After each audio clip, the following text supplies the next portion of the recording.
Muy buenas tardes.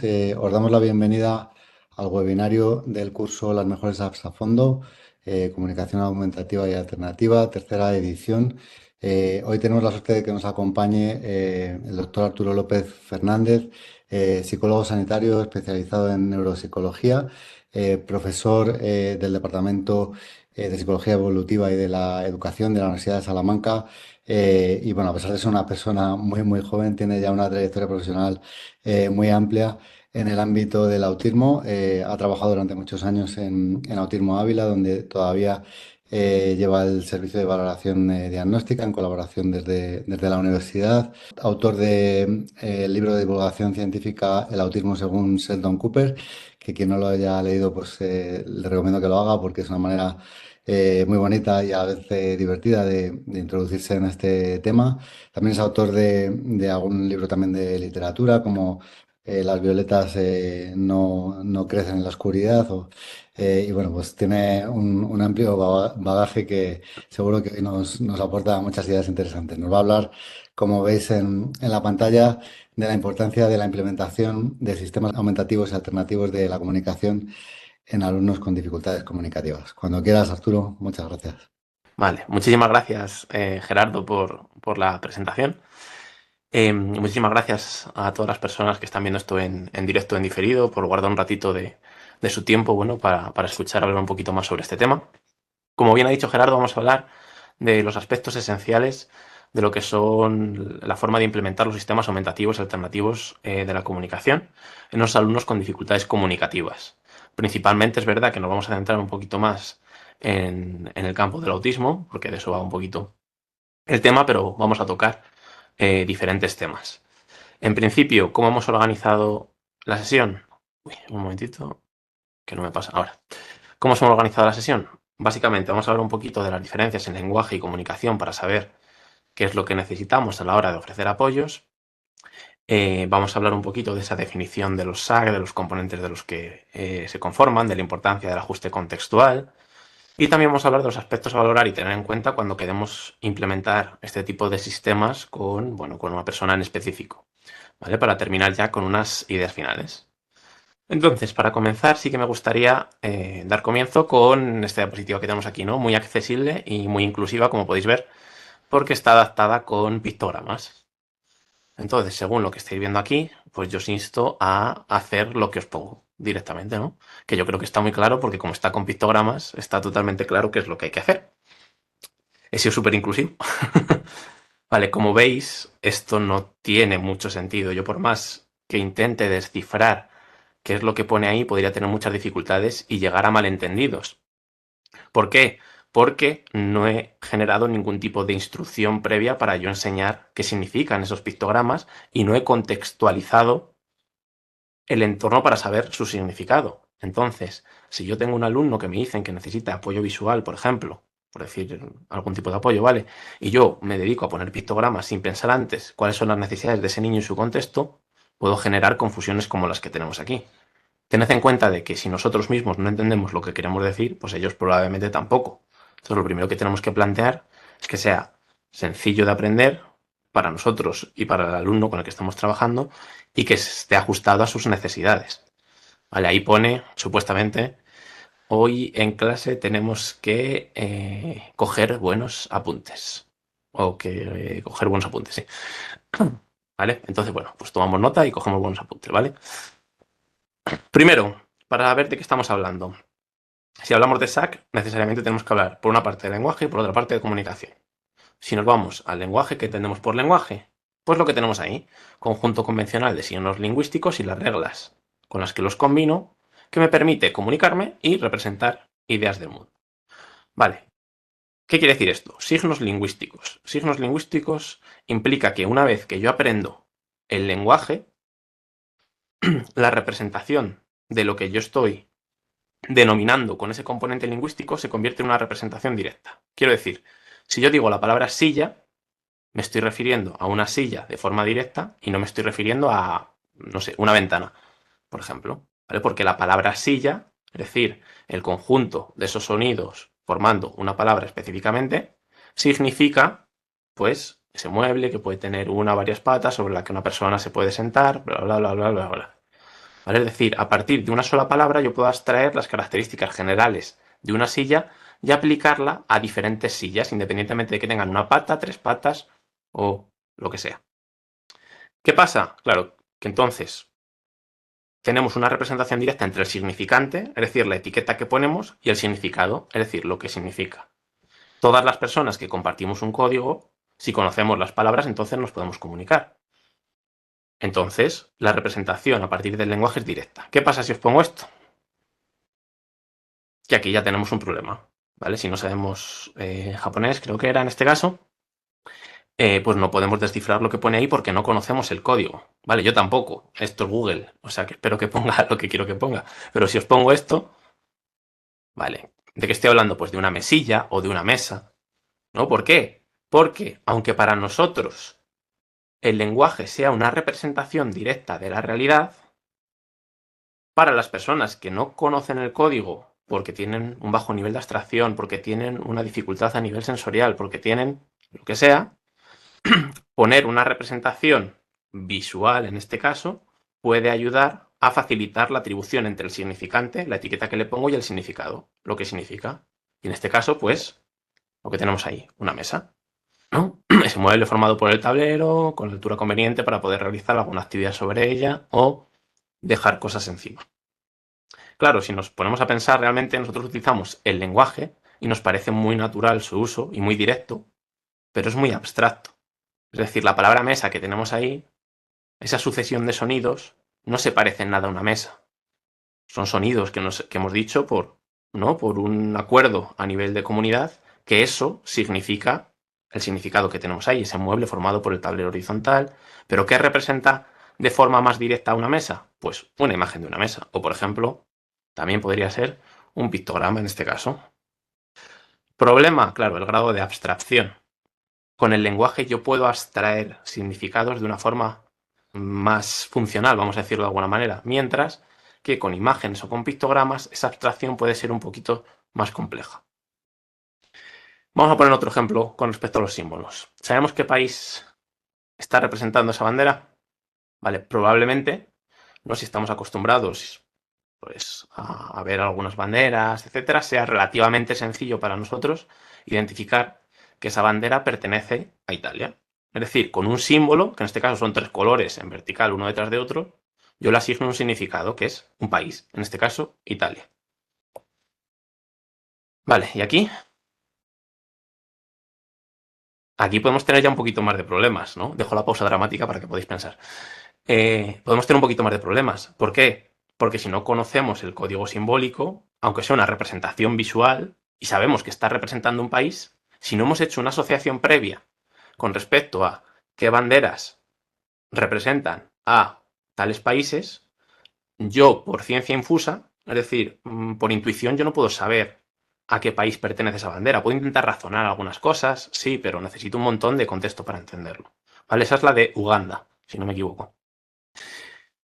¿Qué significa esto? Significa que yo cuando empiezo a emplear un SAC, ya sea un SAC gestual o una dactilología en palma o un sistema pictográfico, lo que sea, yo tengo que tener en cuenta que no tengo que poner únicamente el vocabulario, tengo que poner también las reglas por las que se combina y tengo que ajustar el entorno a las necesidades del individuo. ¿Por qué? Porque incluso las cosas que nos parecen que tienen una representación directa, como vemos en esa diapositiva, en otros países pueden tener otro significado. Si yo hago esto aquí, es, jo, qué bien. O si hago así, pues, pa, no, es guay, fenomenal. Pero si fíjate, si nos vamos a otros países, eso puede interpretarse como algo obsceno, como si hubiésemos sacado en este caso el dedo del medio, ¿vale? Para que nos hagamos una idea. Me acuerdo porque en un proyecto europeo que teníamos una retroalimentación que era un robotito que cuando acertaba el niño hacía así. Pero nuestros compañeros del Reino Unido se echaron las manos a la cabeza diciendo, a ver, dice, si a los niños les va a encantar, pero quizá no es lo más apropiado en este caso, ¿vale? Precisamente porque era como sacar el dedo del medio. ¿Qué propongo yo en este caso?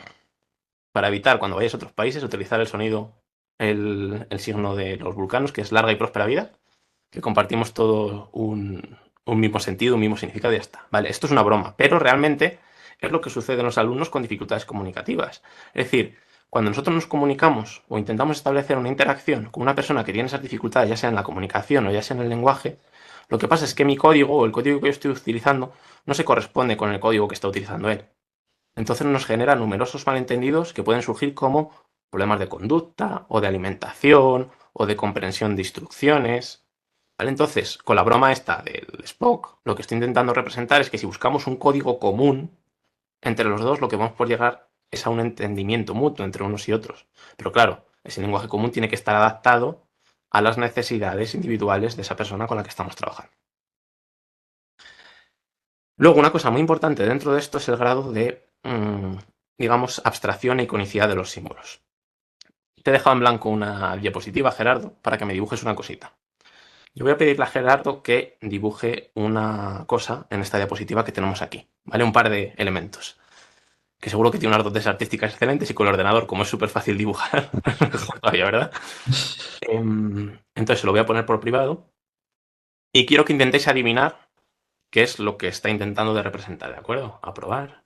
Y te voy a escribir aquí un... Vale, no respondo de lo que pueda salir. para Gerardo está puesto. Perfecto. ¿Ha llegado Gerardo? Sí, Venga, pues dibújame eso, por favor.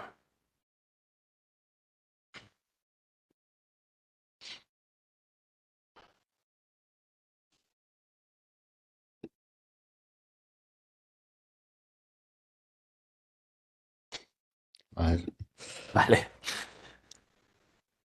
Ah, Más o menos, ¿no? O sea, si no, por no perder tiempo, ¿vale? En lo que escribís. Si pensáis, podéis estar pensando en, no sé, en un pincel, en un bolígrafo, ¿no? En un lapicero o alguna cosita similar a esas.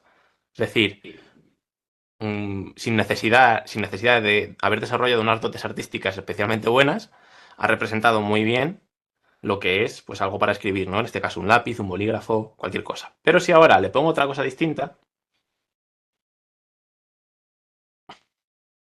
ya, buena pregunta. Mm, nada, me rindo. vale, le he puesto, fíjate que es muy complicado, ¿vale? Te borro esto, Gerardo, para que no se quede aquí. Le he puesto la palabra dignidad.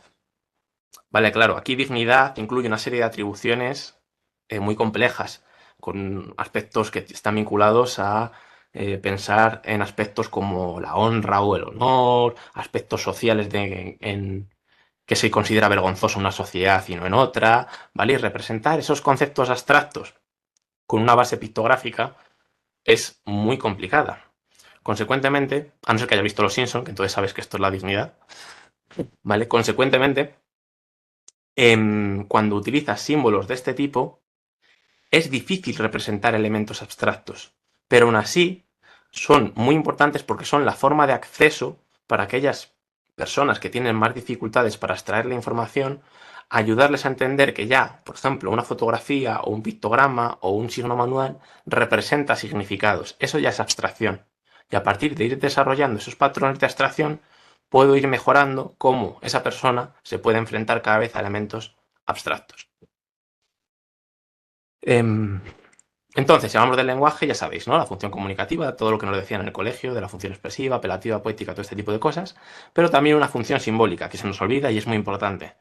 Es decir, la función comunicativa nos permite intercambiar información con otra persona, ¿vale? O con otro ser vivo que tenemos ahí, porque también me puedo comunicar con mi mascota, por ejemplo, ¿vale? Y quizá no con el lenguaje, pero de otra manera. Y la función simbólica es la manera que yo tengo de representar el mundo, ¿vale? ¿Cómo representáis dignidad? Me lo podéis definir, me lo podéis intentar explicar, pero ¿cómo me lo explicáis generalmente? Me lo explicáis con palabras. Incluso a lo mejor se te puede venir alguna imagen mental también, pero eso va a estar apoyado por el discurso de alguna manera. ¿Qué pasa si tengo un niño, una niña que no tiene un desarrollo comunicativo o lingüístico apropiado? Que su capacidad para representar la realidad también puede verse mermada de alguna manera o puede aparecer de forma diferencial. Entonces, a la hora de representar diferentes significados, pues puede tener dificultades. Y ahí aparece esa necesidad muchas veces también de estructura, ¿no? De como no entiendo lo que pasa a mi alrededor, necesito tener una estructura clara que me viene muy bien para poder predecir qué es lo que se espera de mí o qué es lo que se está exigiendo en ese momento de mí, otra vez. Esto influye incluso también en el lenguaje autorregulatorio. Pensad ahora que estáis viendo esta conferencia y estáis en casa y decís, madre mía, qué peñazo este chico, lo que me está contando no me interesa nada, es que, buah, estoy súper enfadado, pum, pum, y en el chat me empezáis a insultar. Estoy seguro que nadie, por muy enfadado que esté por lo que esté contando, me va a insultar en el chat, ¿vale? O probablemente no pase. ¿Vale? Me afectaría un poquito, así que no lo hagáis, pero entiendo que es muy probable que esto no suceda. ¿Por qué? Porque por dentro, de forma implícita, a veces explícita, ¿vale? Pero muchas veces de forma implícita nos decimos, venga Arturo, contrólate, que no pasa nada, pues si no te interesa, bueno, pues mira, voy mientras mirando un vídeo de no sé qué, o estoy con el móvil contestando un WhatsApp, ¿vale? Es decir, me voy hablando a mí mismo para regular mi emoción. Al revés, también, si me está interesando, digo, bueno, venga, me llega un WhatsApp. Venga, luego lo miro, tú céntrate, que esto está siendo interesante, es mejor observar lo que estoy viendo. Es decir, me permite cambiar el foco atencional a lo que más me interesa en ese momento. Y ahora tenemos, por ejemplo, un niño con un trastorno de desarrollo del lenguaje, ¿no? Con un TDL o un TEL, dependiendo cómo queréis llamarlo. ¿Qué pasa? Nos encontramos un montón de este tipo de casos que incluso con un diagnóstico previo, mucha gente se plantea que, ¿vale? Que puede aparecer de forma concurrente, pero se plantean de decir, no, este niño no tiene un problema del lenguaje, lo que tiene es un problema atencional, tiene un TDAH, un TDA, un problema de atención. Pero claro, si yo tengo una dificultad en el uso y comprensión del lenguaje, eso va a afectar a mi metacognición y a mi capacidad de utilizar el lenguaje para regularme, para planificar, para flexibilizar. Y eso es algo que tenemos que tener muy en cuenta. Por eso, cuando aplicamos un SAC, ya no aplicamos el SAC únicamente para poder comunicarme con esa persona y para que esa persona pueda expresar necesidades o sugerencias o opiniones o lo que sea. También la uso para que esa persona que está utilizando ese sistema pueda representar el mundo. Y pudiendo representar el mundo, puede abstraer la información y por lo tanto darle sentido a lo que sucede a su alrededor. ¿Vale? Porque si no es cuando aparecen pues dificultades a nivel disruptivo o dificultades evidentes de comprensión, etcétera. De ahí radica la importancia de los SAC, no únicamente como medio comunicativo, sino como medio de representación. ¿Vale? Y aquí es cuando diferenciamos, ahora sí, la parte del lenguaje con la parte de comunicación. Mientras que en el lenguaje lo que tenemos es ese sistema conformado por un conjunto de símbolos, junto con las reglas que se utilizan para combinar unos y otros, la comunicación ya no es un sistema, es un proceso por el cual intercambio información.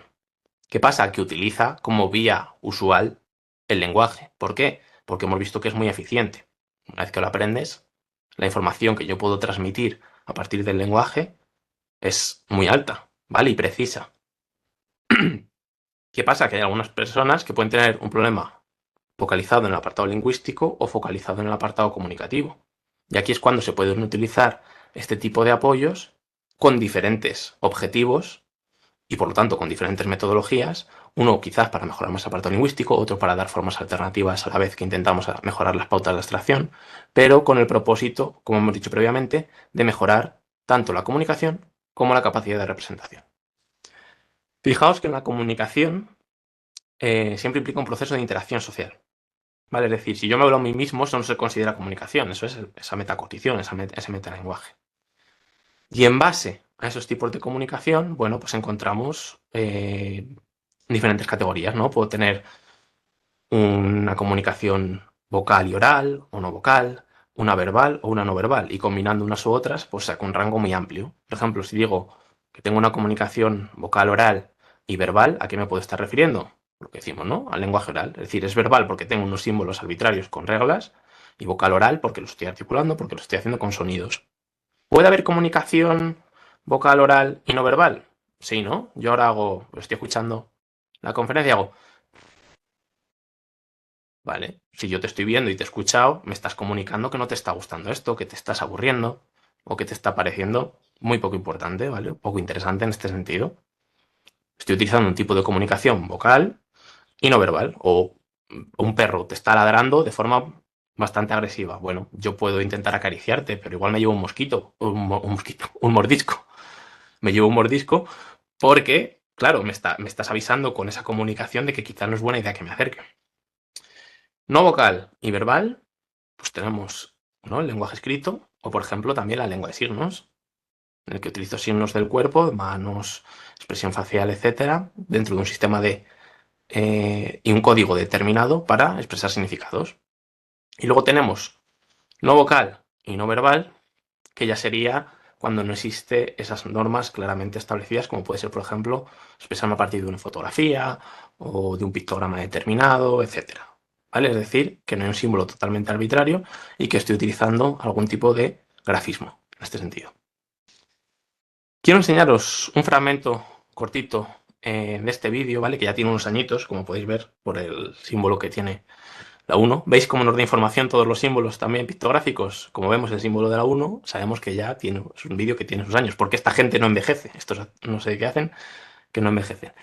Entonces, quiero que veáis cómo, incluso combinando esos diferentes tipos de comunicación, podemos llegar perfectamente a entendernos siempre que todo esté contextualizado. ¿Vale? Lo voy a poner, a ver si se oye bien. Voy a bajar un poco el volumen para que no reverbere mucho y a ver si lo podéis escuchar. Si no escucháis, me dices, Gerardo, ¿vale? Perdone, ¿me puede traer la...? ¿Qué quiere la...? Sí. Un segundo que estoy con la... No se preocupe que yo... ¿Quiere que mientras le invite a...? No, que luego tengo que... Oiga, ¿me puede poner a mí un...?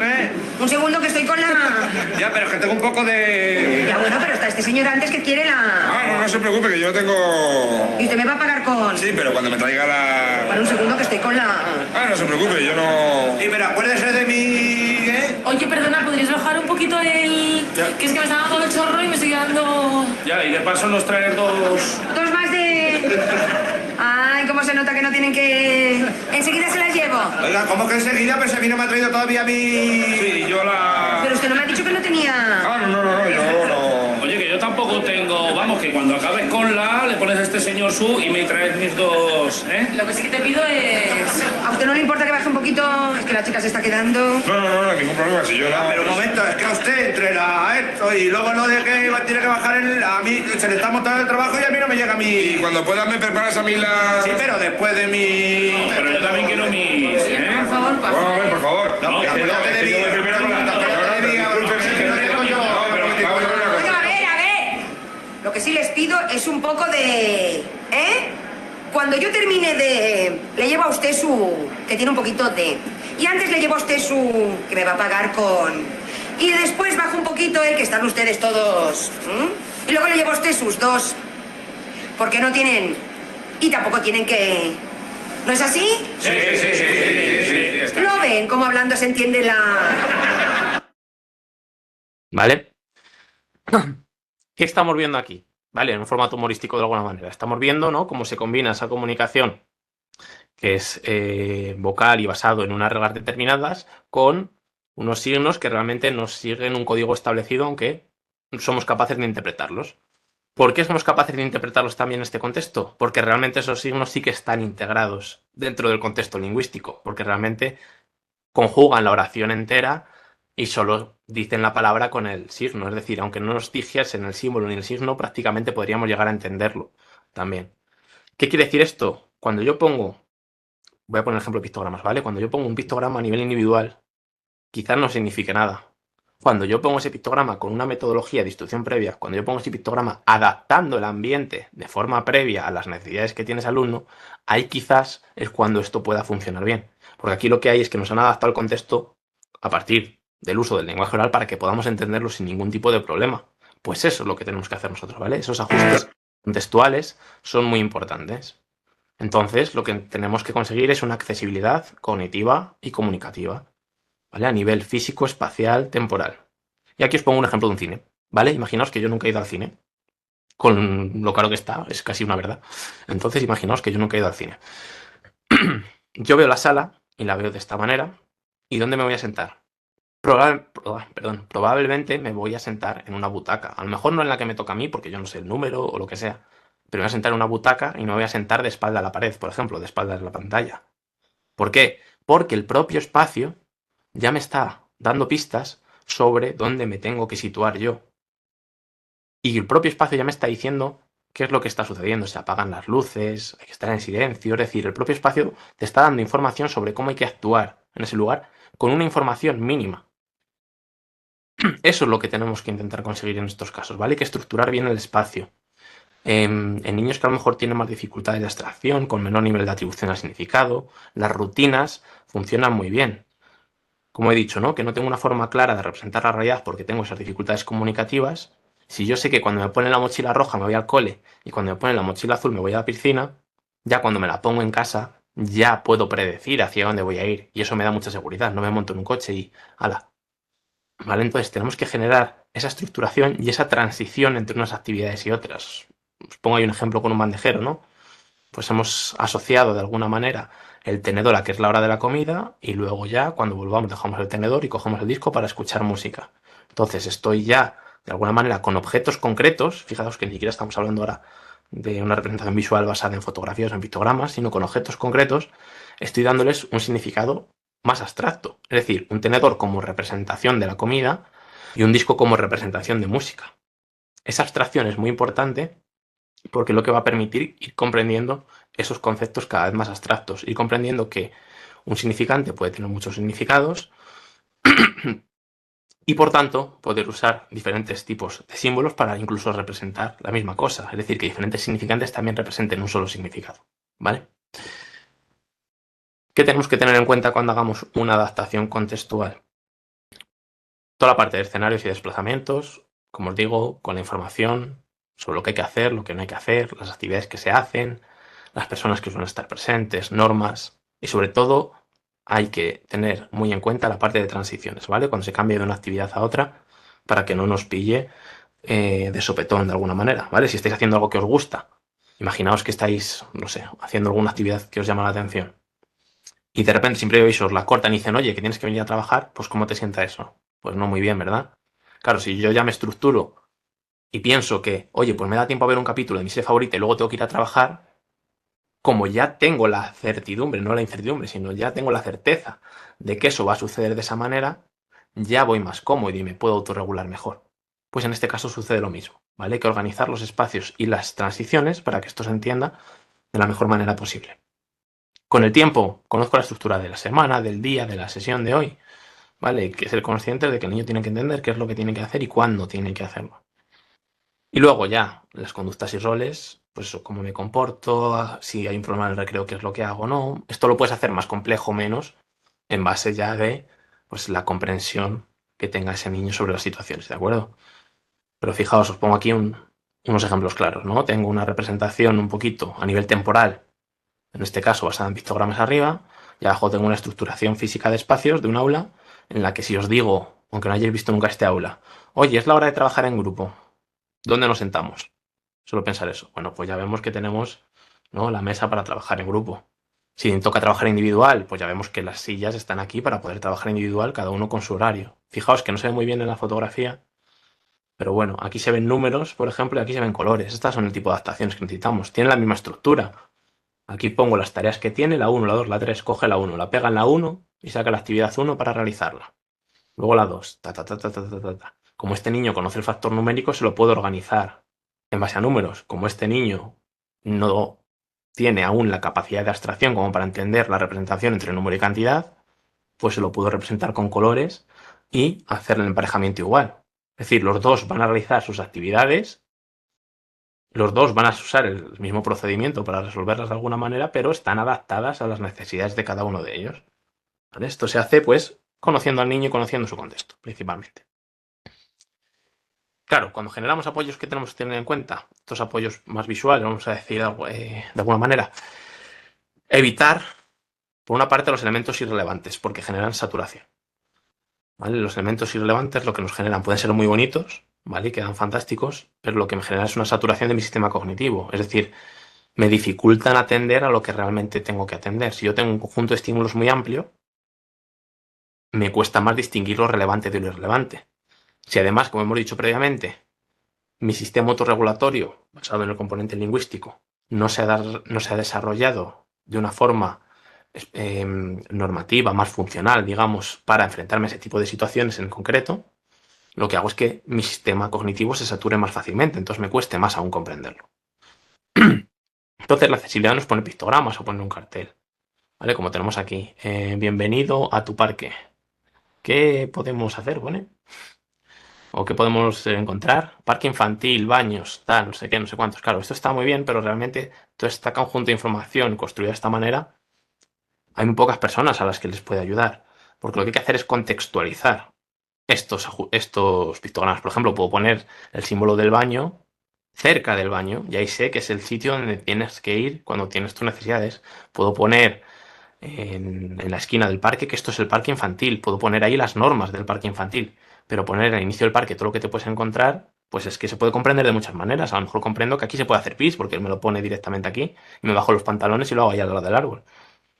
¿Vale? Entonces, tened en cuenta que esto tiene que estar bien contextualizado. Entonces, identificar lo que se hace o lo que no se hace en los sitios en los que sucede especialmente. ¿Vale? Diferenciando bien los espacios a nivel físico. Si es que nos pasa a nosotros. Si veis esto de un supermercado, bueno, de un supermercado, de un... Sí. ¿Qué vemos? Que tenemos para allá el Carrefour, que este símbolo no... Perdón, que tenemos para el Carrefour, que este símbolo es el de sacar dinero, parece. Esto será el cine, esto será los restaurantes, esto... No sé, el fotomatón, por ejemplo. Vale, y... Ah, vale, si eso es el fotomatón, ¿esto qué es? Vale, los baños para hacer compras y la G. Vale, aunque se intente simplificar a veces, la simplificación excesiva hace que no se comprenda bien. Entonces tenemos que intentar ir jugando con ese equilibrio. Lo que sí que tenemos que pensar es que si no lo entendemos nosotros, difícilmente lo puede entender otra persona. ¿Vale? Tenga una necesidad comunicativa o no la tenga. Si no se entiende de forma intuitiva, es difícil que lo entienda otra persona. Entonces, siempre es bueno cuando se crea un material, ya sea para trabajar en el apartado comunicativo o en cualquier otro apartado, es utilizarlo con compañeros para ver si lo comprenden antes, ¿vale? Porque si no nos pueden pasar cosas así. Vale, vamos a crear una herramienta intuitiva y el usuario pues se pone a soplar por dentro para sacar el té, o el gato, o el sándwich. ¿Vale? Eso no significa, lo que tenemos aquí, no significa que el usuario no sea capaz de hacerlo. Lo que significa es que quizá la instrucción que hemos dado para ese usuario no funciona específicamente. Y a lo mejor tengo que simplificar el proceso. De alguna manera, pues al gatillo a lo mejor ponerle solo la de la comida y la otra quitársela. Por ejemplo. Es decir, tendré que irlo adaptando a esas necesidades que tiene el niño que tengo delante, ¿vale? Nuevamente, de la forma más simple posible, porque, venga, vamos a ponerte un cuaderno de comunicación. Y te pongo, me han dicho en esta conferencia, en este seminario, que es muy importante que tenga un vocabulario, que pueda expresarse, que pueda expresar opiniones y demás. Vale, pues ahí tienes tu cuaderno de comunicación. ¿Dónde está Wally? Quiero decir agua. ¿Dónde está el agua? Claro, si tengo un conjunto de estímulos muy grandes que encima no han sido trabajados previamente, pues a lo mejor tengo algún tipo de problema para localizar qué es lo que necesito. Y es más, cuando ir no solo de localizar lo que necesito, sino además de ralentizar el apartado comunicativo. Aunque fuese capaz de hacerlo, podría tardar más tiempo en hacerlo y por tanto la comunicación se vuelve poco eficiente, sobre todo para utilizar en contextos naturales, porque esto es muy importante. Cuando aplicamos un sistema aumentativo alternativo de la comunicación, tenemos que tener en cuenta que también, y que es esencial, aplicarlo en contextos naturales. ¿Vale? Se va a necesitar la colaboración de otros profesionales, de la familia, etc. Sin embargo, si os digo dónde está Wally ahí, pues es mucho más sencillo de encontrar y mucho más eficaz. Esta sobresaturación a la hora de crear materiales, a la hora de crear cuadernos de comunicación, por ejemplo, también se ven en las clases, ¿vale? Dice, oye, es que lo he organizado por categorías. Pues fijaos, tengo súper bien organizado. Arriba el abecedario, las normas a la izquierda, los cumpleaños en medio, las normas de conducta a la derecha. Pero aún así hay un conjunto de estímulos tan grande que es muy difícil centrar la atención en lo que yo pretendo que el alumno centre la atención en este caso. ¿Vale? Entonces tenemos que tener cuidado con eso. Con eso no quiero decir que no haya que poner muchos o pocos. Quiero decir que habrá que ajustar el número que pongo a esas necesidades del niño que tengo. Incluso algunos tienen que ser más grandes, otros más pequeños, dependiendo si lo entienden mejor o peor. ¿Vale? Una estructura más típica, ¿vale? Para trabajar, pues podría ser esta, en la que yo tengo unas actividades. Fijaos que no se necesita un gran mobiliario en este caso, ¿vale? Porque tengo unos cajones de plástico a un lado, puedo hacerme el horario visual delante, ¿vale? Que sea simple, es verdad que es menos bonito, en el sentido de que está menos decorado, pero es lo que sirve de ayuda, ¿vale? Lo que genera menos distracciones, no solo a los alumnos con necesidades comunicativas, sino a todos en general. Entonces, simplemente ya sabéis, hay que tener una representación en la que se tenga en cuenta y que sea intuitiva tanto el espacio físico como el temporal, como los contenidos que van a impartir, y todo esto adaptado al nivel individual. Si nos vamos específicamente ya a hablar únicamente de los SAC en sí mismos, lo que encontramos es, lo primero, que el ser humano es un animal social. Es decir, por el mero hecho de ser una persona humana, eres social, independientemente de que tengas una condición de neurodesarrollo o no. ¿Vale? ¿Qué quiere decir esto? No, es que no se comunica. No, es que no tal. Sí se comunica. Lo que pasa es que no se comunica de la forma que nosotros entendemos. Se comunica. Pero un niño que tiene muchas conductas disruptivas, con esa conducta disruptiva muchas veces se está comunicando y nos está diciendo que tiene una necesidad y que no sabe expresarla de una manera más adaptativa. Entonces lo que tengo que hacer es darle herramientas para que pueda expresar eso de una forma más adaptativa, que no sea de esa manera. Eso no significa que la conducta disruptiva desaparezca, ¿vale? Porque ya hemos hablado de ese lenguaje autorregulatorio, de esas dificultades de comprensión de la realidad, pero sí que es muy probable que vaya disminuyendo porque le hemos dado una forma de comunicación que a él le ayuda a expresarse mejor y a conseguir mayor recompensa con menor esfuerzo. Fijaos que como animales sociales, por tanto, el derecho a comunicarse es un derecho humano básico y el medio por el cual los demás derechos se llevan a cabo. Es decir, conocerme a mí mismo depende de tener una herramienta para comunicarme, ese lenguaje interno, ¿no? Del que estamos hablando. Si yo quiero tomar decisiones, pues tengo que prever las consecuencias de mis actos, es decir, me tengo que orientar hacia el futuro un poquito también. Eso requiere abstracción que viene vinculada al lenguaje. Es decir, para decidir, para determinar lo que es válido para mí o no, necesito ese herramienta comunicativo. Entonces el SAC no es digamos, algo optativo, es algo que si es necesario es obligatorio utilizarlo con los niños que tenemos delante, ¿vale? Porque si no estaríamos vulnerando sus derechos básicos directamente. Y esto es algo que es muy importante. Simplemente para ponernos un poquito en contexto, ¿vale? Con lo que es esto de los SAC. Es verdad que los SAC y su uso es, digamos, una metodología, unas estrategias que se están utilizando que es bastante joven, porque antes de los 70 es verdad que ya había algunos sistemas, pero con muy poca sistematización, no había unas metodologías claramente establecidas. Es decir, aquí antes de los 70 lo que se hacía era principalmente utilizar técnicas de rehabilitación del lenguaje, ¿vale? Lo importante era hablar, por decirlo de alguna manera. Sin embargo, se va viendo poquito a poquito un cambio en las corrientes en las que vamos viendo que lo importante va siendo comunicarse y no tanto hablar en sí mismo. Es decir, dar estrategias para que el niño se pueda comunicar de una forma que él entienda y que todos entendamos. Y entonces empiezan a aparecer pues, cada vez más sistemas gráficos, por ejemplo el sistema Bliss, las expectativas de los SAC van creciendo porque van viendo que tienen buenos resultados, se van sistematizando poquito a poquito las intervenciones y una cosa muy importante es lo que tenéis aquí, las evaluaciones. ¿Por qué es importante las evaluaciones? Porque ya no aplico una metodología tuntún a todos lo mismo. Ya veo las necesidades que tiene ese niño y en base a esas necesidades le pongo uno u otro tipo de apoyos. ¿Vale? Esto que parece tan básico, cuando aplicamos un saco, cuando aplicamos pictogramas, se nos olvida. Porque tenemos un niño, nos dicen, imaginamos que somos profes, ¿no? Y viene un niño y dice, oye, te va a subir un niño autista o con autismo, tal, no sé qué. Y digo, pues lo primero que hago es, ¿no? Sacarme una agenda de pictogramas, le pongo cositas y tal, y ni siquiera le conozco todavía. Quizás ese niño sus pictogramas no los entiende, o quizás no le hacen falta, o quizás necesita algo un poquito más simple que esos pictogramas, ¿vale? Entonces esa evaluación, ese conocimiento del niño es esencial cuando aplicamos un SAC, en este caso. Es verdad que un problema de investigación que tenemos con este tipo de sistemas es que, por decirlo de alguna manera, la eficacia se mide en base pues, al número de interacciones que generan, o al aumento del vocabulario, o ese tipo de cositas. ¿Por qué? Porque es muy difícil medir la generalización a otros contextos. Es muy difícil tener unas condiciones de laboratorio en contextos naturales, porque hay muchas variables contaminadoras. Pero poquito a poquito tenemos que ir trabajando en eso para ir valorando también métodos en entorno natural que nos permitan ir conociendo la eficacia o no de las intervenciones que estamos aplicando.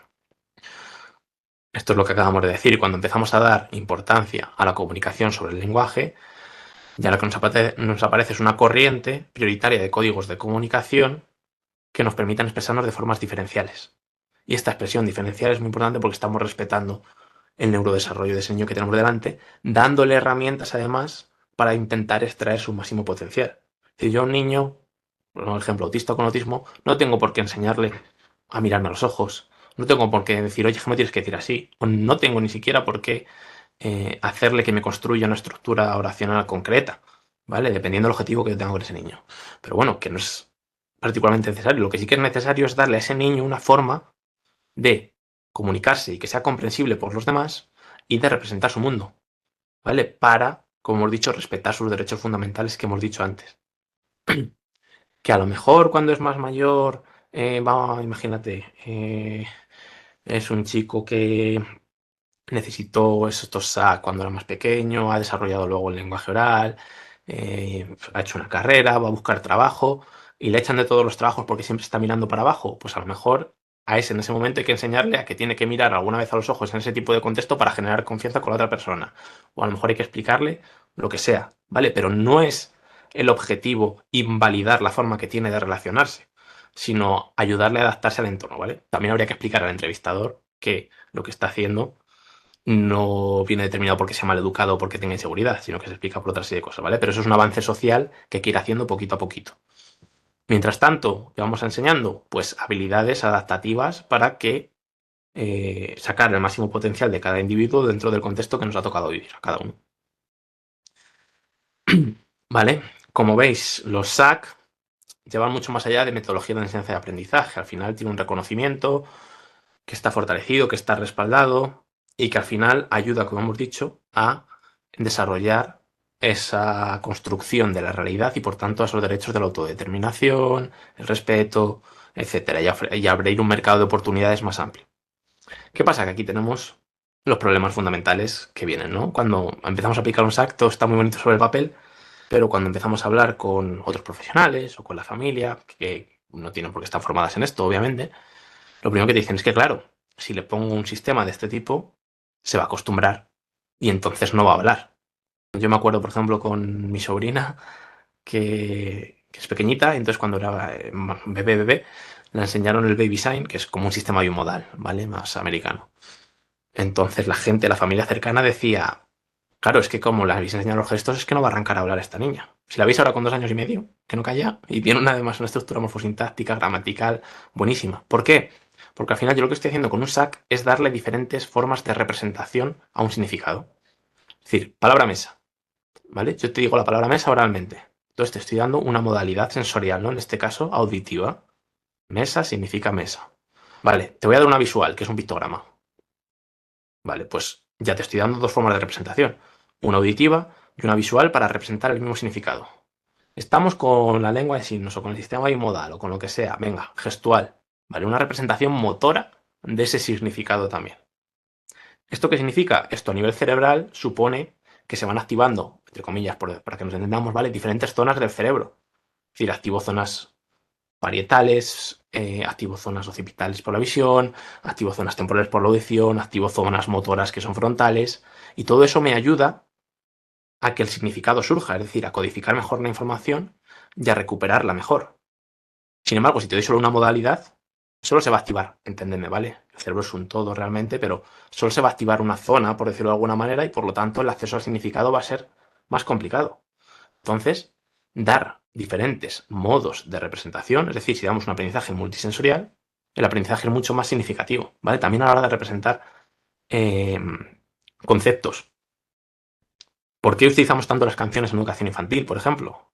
Joder, porque estamos generando movimiento, porque estamos generando musicalidad, porque estamos dando diferentes formas de representar esa realidad. Porque en infantil es muy manipulativo todo, porque esa parte motora lo que hace es estimular también el acceso al significado a partir de esos sentidos. ¿Vale? Entonces, al revés, utilizar un SAC lo que hace es promover la aparición de ese lenguaje oral, ¿vale? Promover, ¿vale? No asegurar. Es decir, hay niños que a partir del desarrollo y del uso de estos SAC podrán desarrollar lenguaje oral o no, con más o con menos eficacia o con más o menos maestría. Y hay otros niños que por muy bien que lo aplique, pues no tienen por qué expresarse de esa manera, ¿vale? Ya sea porque han aprendido otro tipo de sistema, ya sea porque su grado de abstracción no le permite de alguna manera o le dificulta utilizar ese tipo de comunicación, ¿vale? Oral. ¿Es mejor utilizar lenguaje de signos que pictogramas? Bueno, pues depende. El uso de un sistema u otro va a depender de la capacidad del niño y el contexto, en este caso. ¿Vale? La lengua de signos está muy bien en el sentido de que es un... Primero, tiene una cultura que la respalda, ¿vale? Entonces ya entras dentro de un aprendizaje cultural muy importante aquí. Segundo, puedes expresar un montón de significados abstractos con una estructura gramatical concreta y por lo tanto es muy efectivo y es muy rápido.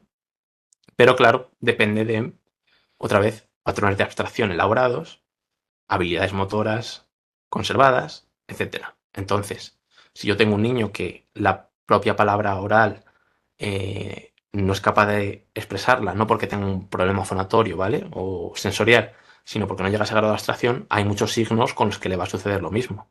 Es más, cuando yo tengo una representación visual estable, como un pictograma, por ejemplo, o una fotografía, ¿qué hago? Yo tengo el pictograma o la fotografía aquí, y entonces voy a acudir a él cuando lo necesite. Sin embargo, si hablo oralmente o hablo, por ejemplo, con lengua de signos, yo tengo que estar pensando lo que me está diciendo esa persona mientras ir elaborando una respuesta en mi cabeza que sea congruente con lo que está diciendo y luego emitirla. Es decir, eso supone una gran carga para la memoria de trabajo. ¿Vale? La memoria de trabajo es la capacidad de manipular y de operar con información mental al mismo tiempo. Entonces, niños que tienen un grado de abstracción más bajito, ¿vale? O que tienen un grado de funcionamiento social un poquito más bajo, pueden tener dificultades para mantener y manipular esa información en la memoria durante, por ejemplo, un intercambio conversacional.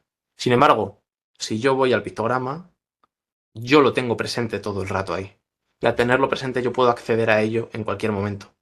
Entonces, la parte de memoria de trabajo que iría ahí, que iría aquí, se pasa al pictograma directamente y me libera para trabajar otras cosas. Entonces, ¿cuál es mejor? Ninguna de las dos, dependerá del niño que tenemos delante. Igual incluso podemos empezar con una y luego va evolucionando y vemos que puede ir desarrollando otras habilidades con la otra que serían más eficaces e ir ajustándola a sus necesidades, porque el SAC es dinámico y evoluciona. ¿Vale? Igual que nuestro lenguaje oral evoluciona, el de un niño evoluciona, pues el suyo también, su forma de comunicarse también. Y tenemos que tener en cuenta pues esa evolución, ¿vale? Dejar espacio para la evolución. Y por último, claro, es que si lo haces más fácil, pues nunca van a aprender, ¿no? Al revés, ¿vale? Si tú estás generando un entorno estructurado, si le estás dando una forma de representar la realidad que él entiende, lo que va a hacer es precisamente poder comprender qué es lo que está pasando. Si yo os pongo un texto entero en japonés, no me lo podéis descifrar. Si yo os pongo un texto entero en japonés y al lado os pongo un pictograma de lo que representa cada símbolo que tengo ahí o cada palabra, podéis hacer una asociación entre el signo gráfico y el signo de la fotografía o del pictograma. Y por lo tanto podéis ir aprendiendo. Pues esto es igual, ¿vale? Si dejamos suelto al niño únicamente utilizando el lenguaje oral porque nosotros consideramos que es el apropiado, porque así nos comunicamos todos, no estamos respetando su forma de procesar la información. Y no solo eso, sino que estamos dificultando mucho que pueda desarrollar esa comunicación efectiva. ¿Qué entendemos por SAC entonces? Bueno, tenéis la definición larga aquí, ¿vale? Básicamente instrumentos de intervención que utilizan procedimientos específicos de instrucción que tenemos ahí, es decir, claro, aquí nos pasa mucho cuando hablamos con profesionales que cuando tenemos un niño que empieza a trabajar con nosotros o que tenemos en común y demás, decimos, vale, nos han dicho que ya está utilizando un sistema aumentativo alternativo de la comunicación. ¿Qué estáis utilizando? Y la respuesta más habitual suele ser Stage Grid, ¿no? El de Arasac, que lo conoceréis. Y tú dices, vale. Dice, pero eso es un soporte, es decir, esa es la estructura que soporta el SAC. ¿Qué SAC estáis utilizando? Es la metodología que estáis haciendo para ese niño. ¿Qué tipo de símbolos estáis utilizando? Fotografías, pictogramas, palabras. ¿Cómo las estáis organizando? ¿Están por categorías? ¿Está todo dentro de un tablero como un vocabulario núcleo? Es en una bueno, si me dices Telegris seguramente es un comunicador digital, aunque puedes imprimirlo, pero bueno. ¿Me entendéis, no? Que al final yo lo que estoy diciendo es que un SAC no es solo poner pictogramas o poner un tablero y ya está, sino que tiene que haber un procedimiento por el cual yo lo he organizado de esa manera y por el cual yo le voy enseñando al niño los diferentes símbolos y las reglas que hay para combinarlos, igual que enseño pues el lenguaje. ¿Vale? En este caso, por códigos no vocales, aunque sí que se pueden utilizar en conjunción con códigos vocales y no vocales, ¿vale? Muy importante, como hemos dicho antes, permiten funciones de representación. Es decir, nos permiten representar la realidad y, por tanto, conocer qué es lo que tenemos a nuestro alrededor. Y como veis por ahí también, que no lo he señalado, pero debería haberlo hecho, dice, para llevar a cabo actos de comunicación funcional, espontánea y generalizable. Es decir, tengo que ser una comunicación que sea funcional para ese niño, que le sirva en su día a día. ¿Vale? A lo mejor no necesita saber un niño de 5 años la palabra otorrinolaringólogo para empezar. Y a lo mejor necesita otras de su contexto más cercano. Que ahora ya tengo que valorar contexto cercano, para empezar. Espontánea y generalizable, muy importante. Es decir, que no sea solo, que no dependa de que yo le tenga que dar una respuesta, que le tenga que dar como un prompt, ahora que están de moda con las IAs los prompts, ¿no? No que yo le tenga que dar un pie para que él se comunique, sino que él se pueda comunicar por sí mismo sin necesidad de que yo le dé pie a hacerlo. ¿Vale? Y generalizable, que sea aplicable a diferentes contextos. Si yo lo aplico solo en sesión, es como si no estuviese aplicando nada. Es más, a veces incluso puede ser contraproducente en el sentido de que le estoy dando una forma de comunicación a ese niño dentro de una sesión de 1 hora o en el cole o lo que sea, y luego va a su casa y lo pierde. Entonces es como si durante 1 hora al día podemos hablar y el resto nos ponen una mordaza en la boca. ¿Cómo nos sentaría eso? Pues no nos podríamos expresar, no podríamos... Entonces, lo que hay que tener en cuenta a la hora de implementar un SAC, y que es muy importante, lleva mucho trabajo, ¿vale? Sí, es intentar coordinarse con otros profesionales que estén trabajando con ese niño a nivel educativo o a otros niveles y con la familia, ¿vale? Eso es muy, muy, muy, muy importante. Vamos a pasar esto un segundito y vamos a hablar de esto, ¿vale? ¿Por qué está conformado un SAC? Un método, un soporte y una forma de acceso, ¿vale? El método, ¿qué es? Los símbolos, el vocabulario y las reglas para combinarlos, ¿vale? Como si fuese el lenguaje en sí mismo. El soporte, la estructura que soporta el sistema. ¿Qué estructura soporta el sistema? Pues pueden ser pictogramas, puede ser un cuaderno de comunicación, puede ser, que sea un tablero, puede ser el propio cuerpo, ¿vale? Una lengua de signos, por ejemplo. La estructura que soporta el sistema de lengua de signos es mi cuerpo. Y luego la forma de acceso es cómo selecciona el usuario la información, con un intercambio, con un señalamiento, con un pulsador, ¿vale? Cómo selecciona el usuario la información. Todo eso es lo que conforma un SAC, ¿vale? Fijaos que dentro de Asterisk Grids, por ejemplo, podemos utilizar incluso el mismo tablero que la persona, pero que la forma de acceso sea diferente para todos. Podemos entrar una clave Hoffman, por ejemplo, para los niños que tengan más dificultades motoras. O si son todavía más evidentes, un barrido. Es decir, que se configura muy fácil con la aplicación, ¿eh? O sea que eso está muy bien. Si no lo conocéis y no sobra tiempo, luego puedo enseñar un poquito, pero vamos, que funciona fenomenal. Entonces, fijaos que utilizando incluso un sistema parecido entre dos niños, la forma de seleccionar la información ya es diferente. Y por lo tanto, la forma de acceder a los contenidos también. Incluso tendré que cambiar la estructura para que sea más funcional para él. Los podemos clasificar en alternativos o aumentativos, ¿vale? Depende del uso que le demos. Prácticamente todos los que son alternativos van a ser aumentativos.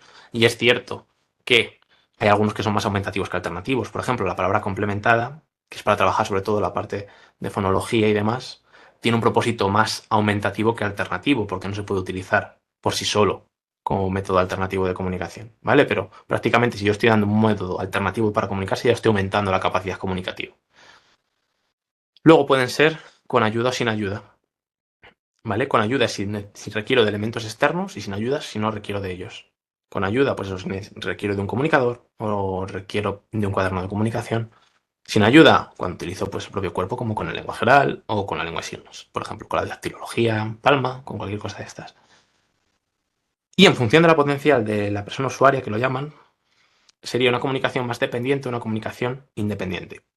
Nosotros siempre tenemos que intentar, por la propia definición de SAC, es lograr una comunicación independiente. La comunicación independiente implica la necesidad de otra persona para ayudarte a comunicarte. Y por tanto nos estamos saltando lo de la espontaneidad. Vale, si necesitas de otra persona para comunicarte, no es un SAC, entre comillas, porque no estás generando una comunicación espontánea. Entonces tiene que ser lo más independiente posible. Ahora, con el avance de la tecnología, esto es más sencillo que hace unos años. Si habéis visto la película de La teoría del todo, fijaos, os voy a poner un ejemplo cortito para que lo veáis. Mira, esto es el cuadro ITRAN que se llama. ¿Vale? Entonces, en el cuadro ITRAN, lo que va haciendo esta persona es ir diciendo verde, amarillo, azul, rosa, negro, rojo. Y la otra persona que está delante tiene que parpadear cuando diga el color. Por ejemplo, si quiere empezar por la H, tendría que parpadear cuando dice el color azul. Entonces dice el color azul y parpadea. Venga, y luego vuelve a empezar. Verde, amarillo y parpadeo, porque lo que quiero decir es H.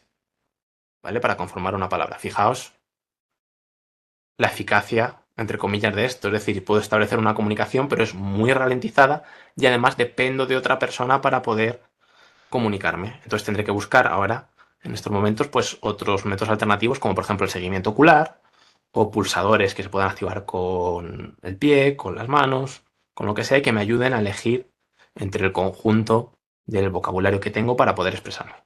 ¿Vale? Entonces, esto sería, por ejemplo, si lo atendemos a la clasificación... Uy, perdón. A ver. Si atendemos a la clasificación anterior, sería, ¿vale? Principalmente alternativo, aumentativo también, porque se puede expresar. Sería con ayuda, porque necesito el tablerito este para poder comunicarme. Y sería dependiente, porque necesito una persona que establezca el acto comunicativo conmigo.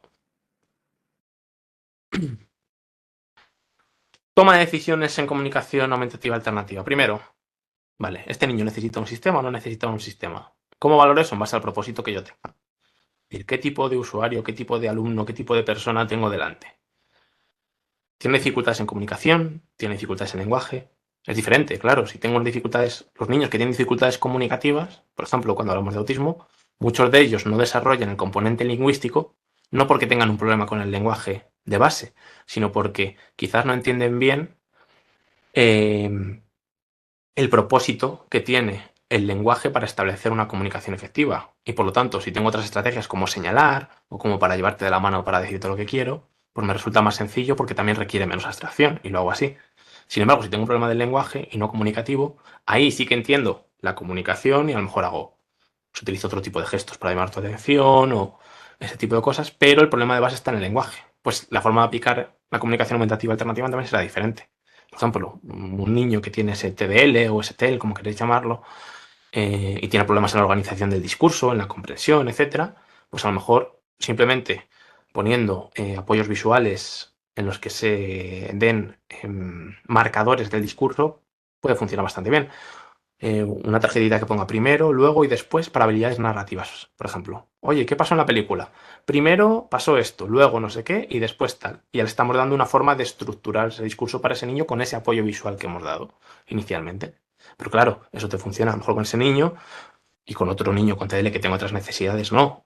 ¿Vale? Pero ya a nivel comunicativo, si está el problema, pues ahí a lo mejor sí que le tengo que dar esa interacción. Entonces sí que tengo que generar a lo mejor un cuaderno de comunicación, etcétera. Entonces, tengo que ver el propósito, lo que yo quiero conseguir con el sistema, principalmente, ¿vale? Para eso necesito saber el usuario que tengo delante, ¿vale?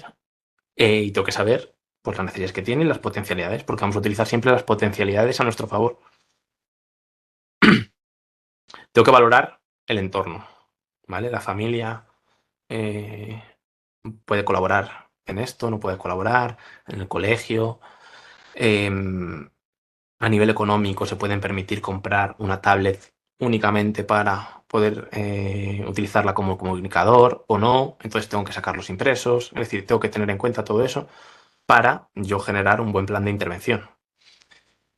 Análisis de los SAC disponibles, ¿vale? Es decir, ¿qué tengo a mi alrededor? ¿Qué cosas puedo utilizar para ayudar a este niño? Pues tengo pictogramas, bueno, ahora como hay muchos, como tenéis por ejemplo ahora SAC para generar pictograma con fondo o sin fondo, este tipo de cosas, pues ir valorando un poquito qué es lo que puedo hacer o qué es lo que no puedo hacer, ¿vale?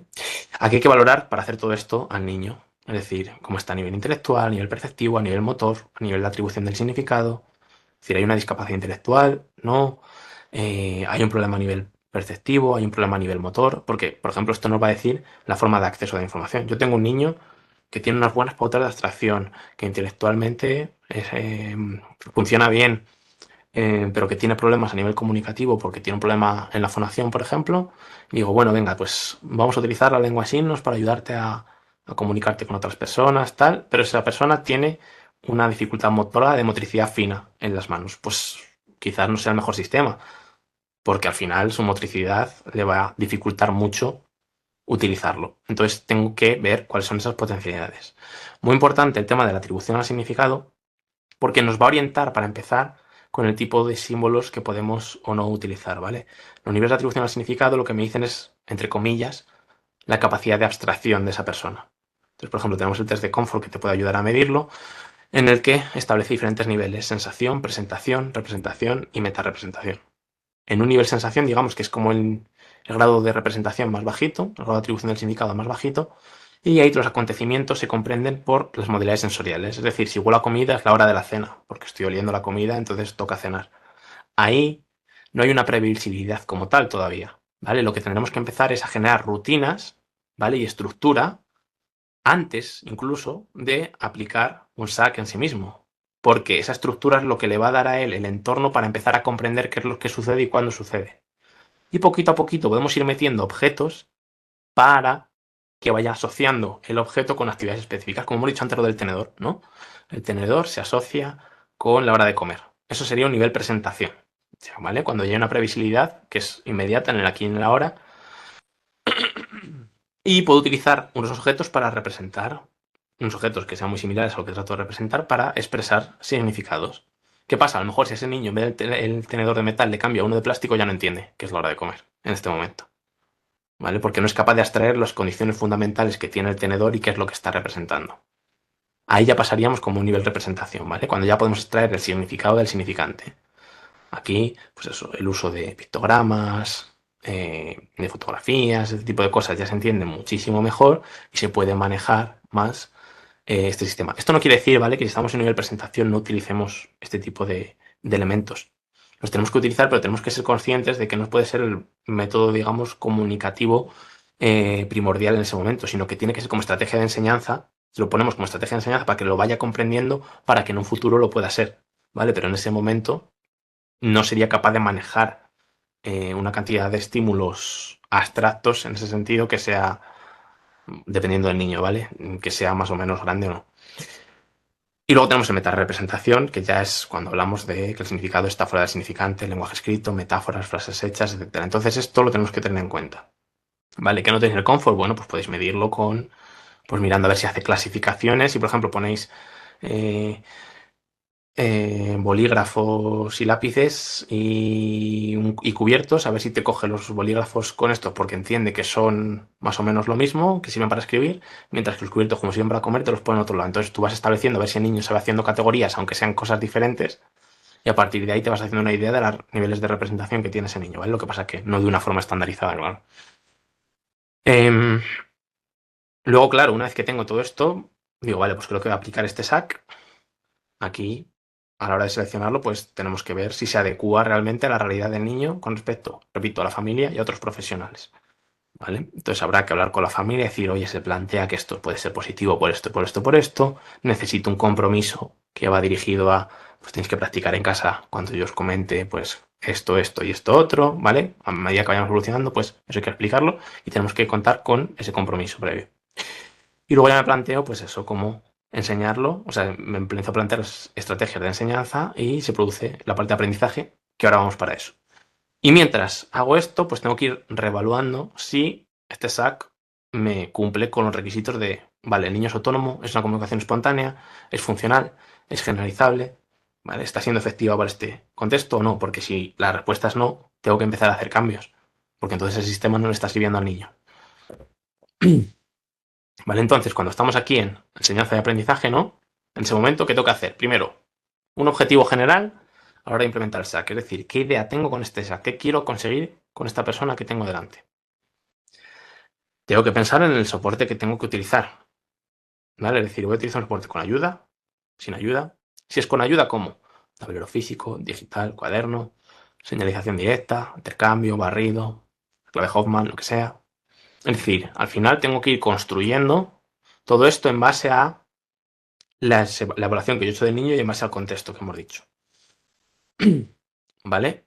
Una vez que tengo ya lo que voy a hacer, digo, vale, tengo que hacer esto, ¿qué recursos necesito? Pues, oye, que voy a hacer un cuaderno de comunicación, necesito la plastificadora, necesito la impresora, necesito tinta en la impresora, necesito que haya recambios para cuando se pierdan porque se van a perder, o para cuando se arruguen porque se van a arrugar. Entonces tengo que ir teniendo todo eso en cuenta y eso tengo que tenerlo valorado de antemano, ¿vale? Obviamente me tengo que generar, que lo tengo aquí en el punto 6, unos objetivos específicos, que generalmente lo ideal es generarlos con un rango de 3 meses aproximadamente. ¿Vale? Objetivos específicos es algo que yo pueda medir y saber si ha habido un cambio. Algo muy básico sería, oye, pues ahora el niño es capaz de comunicarme 3 comidas, o es capaz de clasificar, ni siquiera con eso, es capaz de clasificar entre comidas animales y vegetales, por ejemplo. O sea, lo que sea, ¿vale? Y vehículos, no sé, lo invento. El caso es que tenga unos objetivos que yo sepa que el niño está avanzando o no está avanzando en este sentido, ¿vale? No se trata de hacerlo artificial. Es decir, repito, yo lo que quiero es que este niño se pueda comunicar de forma espontánea, no solo que exprese necesidades, aunque seguramente en niños con dificultades comunicativas vamos a empezar con necesidades, porque es lo que primordialmente es más fácil de trabajar a nivel comunicativo para empezar, pero luego quiero que puedan expresar otras cosas. ¿Vale? Hay muchos niños que llegan a expresar otro tipo de elementos más allá de las necesidades, como opiniones o sugerencias, y hay otros que no, ¿vale? Pero que no quede por nuestra parte el dar la opción a que eso sea. Desde luego, si lo restrinjo, eso no va a poder suceder. Y por supuesto, algo importante que tenemos también es, sobre todo en niños que tienen un bajo nivel a nivel comunicativo, que no entienden muy bien lo que significa el intercambio, el valor del intercambio, el, oye, yo te digo una cosa y esa cosa hace que tú me des una galleta, o que cambie tu actitud conmigo, o te doy un pictograma y ese pictograma significa que me des la pelota, eso también hay que enseñarlo de base muchas veces, ¿vale? Y para eso necesitamos reforzadores. Es decir, si yo valoro los reforzadores y sé lo que al niño le gusta o lo que al niño no le gusta, yo puedo utilizar esos reforzadores para generar, intentando que sean lo más naturales posibles, ¿vale? Dentro de que es un contexto de intervención, pero pues poner una pelota en una estantería. Entonces promover que el niño me pida la pelota porque sé que quiere jugar con ella, ¿vale? No obligarle tampoco a hacerlo de maneras específicas, pero sí eh, aprovechar ese momento para generar un intercambio que puede ser, pues, si mi objetivo es gestual, gestual, si mi objetivo es con el pictograma, etcétera, ¿vale?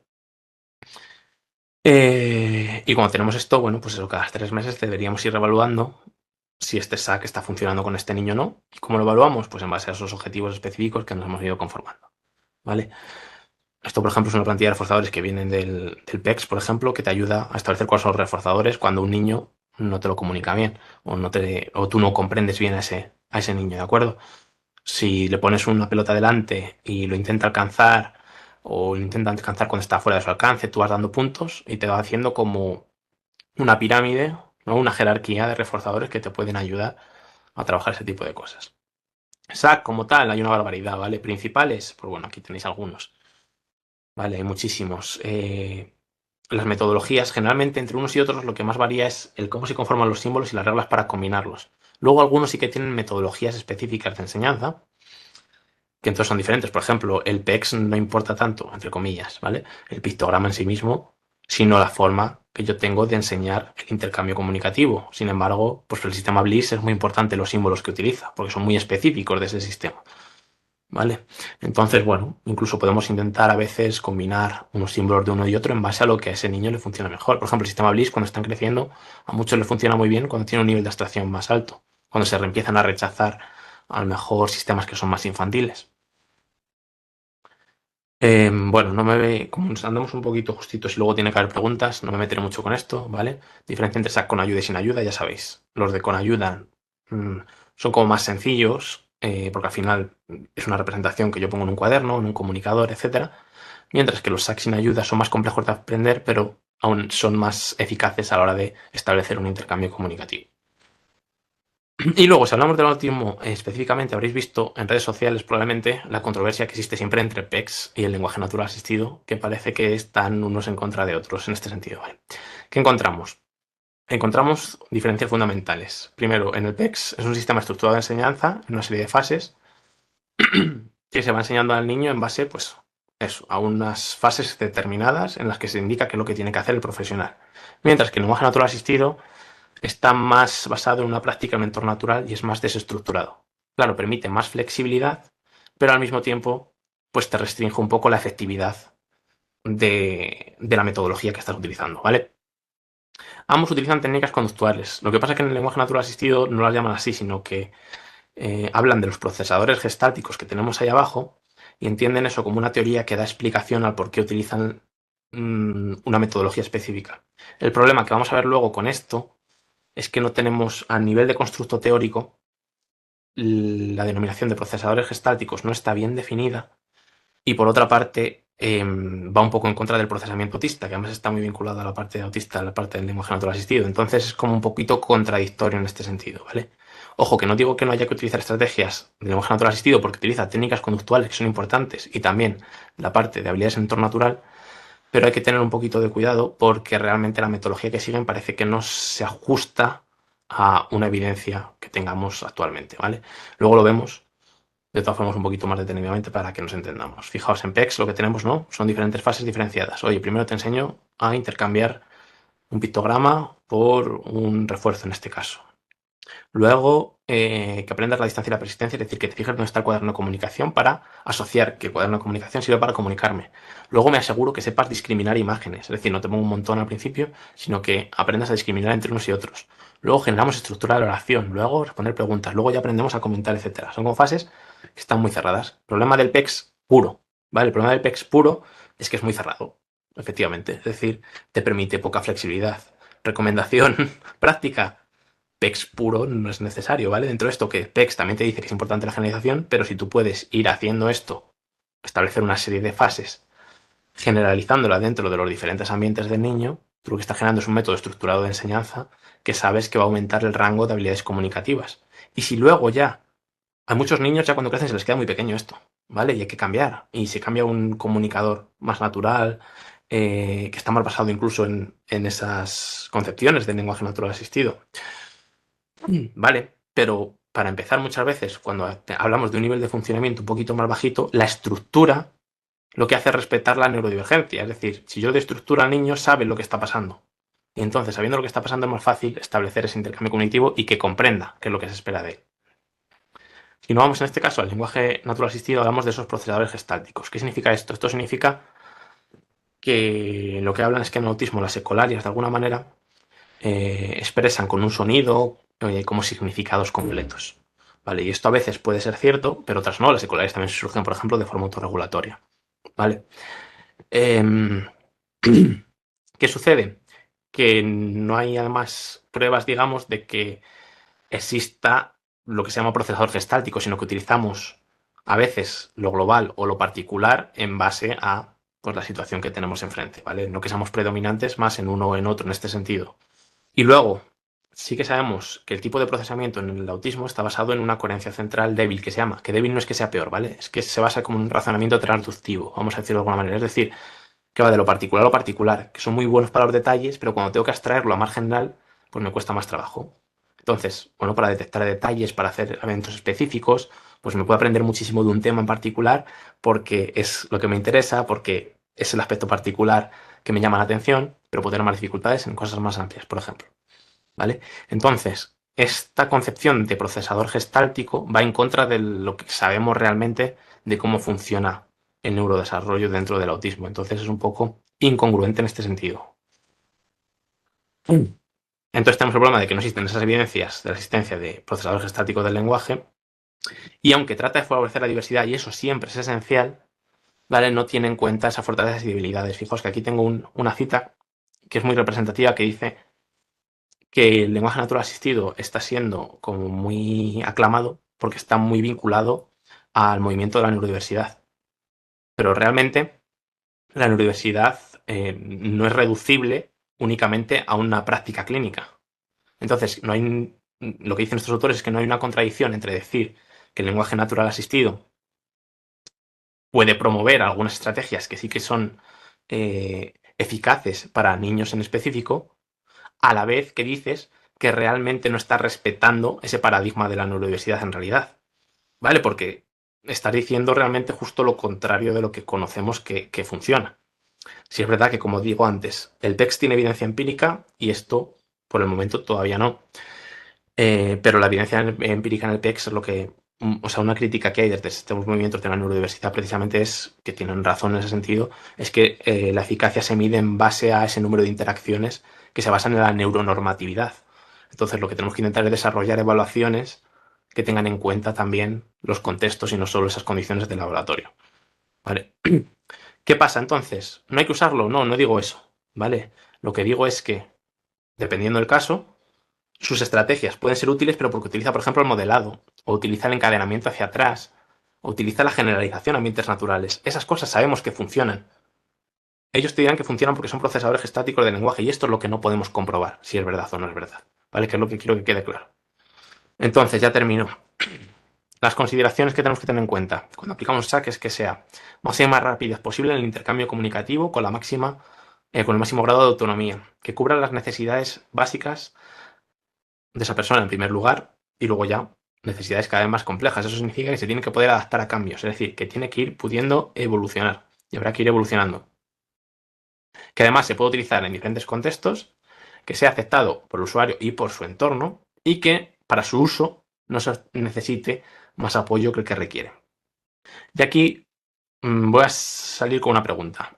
Imagínate que tenemos un niño con dificultades comunicativas, conductas disruptivas muy fuertes, ¿vale? Con mordiscos, con tirones de pelo, con, bueno, este tipo de cosas, ¿vale?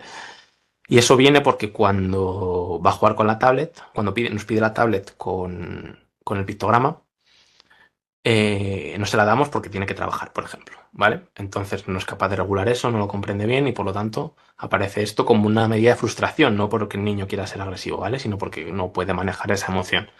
¿Qué hacemos? ¿Le quitamos el pictograma? No, ¿vale? Nunca, nunca, nunca le quitamos el pictograma porque es la forma de representar que tiene ese niño. Os pongo un ejemplo muy claro. Fijaos, tenemos a un niño con sobrepeso por una mala alimentación y nos pide una galleta. Y yo a este niño que le digo, pero ¿no te has visto que te tienes que cuidar más? Nunca jamás vuelvas a pedirme una galleta. Le digo eso, le digo, pues mira, no puedes tomar una galleta, puedes tomar una fruta si quieres, si tienes hambre en este momento. ¿Vale? Seguramente haga eso. O sea, yo no le impido que él me pida una galleta. Si me pide una galleta, yo como adulto responsable y el médico me ha dicho que por favor no se las dé o sus padres me han dicho que no se las dé, pues yo lo ofrezco, yo le digo que no y le ofrezco una alternativa saludable. Si ese niño se enfada, pues efectivamente tendré luego que trabajar eso por otra parte. Tendré que ver qué estrategia le puedo dar de autorregulación para cuando no puede conseguir las cosas que considera, pero el adulto soy yo. Y él tiene que tener la oportunidad de expresarse. ¿Vale? ¿Por qué esto nos parece obvio, pero cuando ponemos esto en un comunicado ya no tanto? Pues es la pregunta que nos teníamos que hacer, ¿vale? Retiramos el pictograma galleta del comunicador de Javier, nombre inventado, porque tiene sobrepeso. Vale, lo quitamos y así cuidamos su salud. ¿Qué hacemos? Estamos vulnerando su derecho a expresarse, a la autonomía, a decidir, y encima nosotros como adultos no estamos educando nada. Es decir, nosotros somos los que tenemos que poner los límites al niño. ¿Vale? Entonces, tiene que aprender sin vulnerar los derechos básicos que tiene. Punto. Y ya está. Como conclusiones finales, ya sabéis, la importancia de SAC ya no solo como método de intercambio comunicativo, sino también como modo de representación de la realidad. La importancia de ajustar el contexto y de ajustar el sistema al contexto, ambas. La toma de decisiones sobre qué aplicar o no tiene que estar basada en ese contexto y en las habilidades y necesidades de la persona que tenemos delante. Tiene que ofrecer la máxima autonomía a la vez que respetamos los derechos del individuo. Así que ya sabéis, esto no lo hagáis lo que acabo de hacer yo ahora mismo, ¿vale? Poner pictogramas sin pensar no tiene sentido. Con que nos quedemos con eso es suficiente. Y hasta aquí puedo leer. Muchas gracias.